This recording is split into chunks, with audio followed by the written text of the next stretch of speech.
Welcome to another episode of Was It Worth? This time I'm showcasing the Digimon X Monster Hunter collab Digivice. To celebrate their 20th anniversary, Monhun teamed up with Digimon to create a Digivice that's not just in color, as opposed to black and white, like what I grew up with, but also in two different versions. One being the Rathalos version, as you can clearly see here, and the other being the Zinogre edition. Moving on to the back of the packaging, you can see that you have the chance to not just encounter, but grow different monsters from the Monhun franchise, from Rajang to Nargacuga. So with that, let's unbox this. Some context, this was announced almost a year ago, and when pre-orders opened up, I swear, maybe in the first hour it was announced, they immediately went out of stock, which bummed me out. But thankfully, they had another wave of pre-orders available, and I was lucky enough to pre-order one. Finally able to get it open. The first thing they provide is a cable, which I very much appreciate.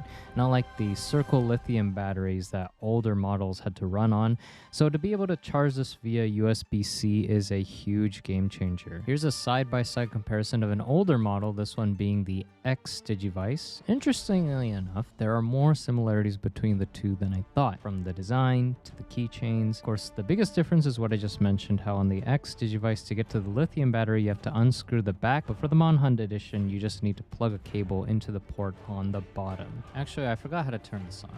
Apparently, you just need to hold the bottom button, so here it goes. Then, after that adorable rendition of the iconic theme song, we're greeted with an egg. Hey, little guy. Oh! Thought it was gonna completely hatch there. Well, after several minutes, there's movement again, and you think it's finally out, but again, they keep us waiting with a small peek into the egg.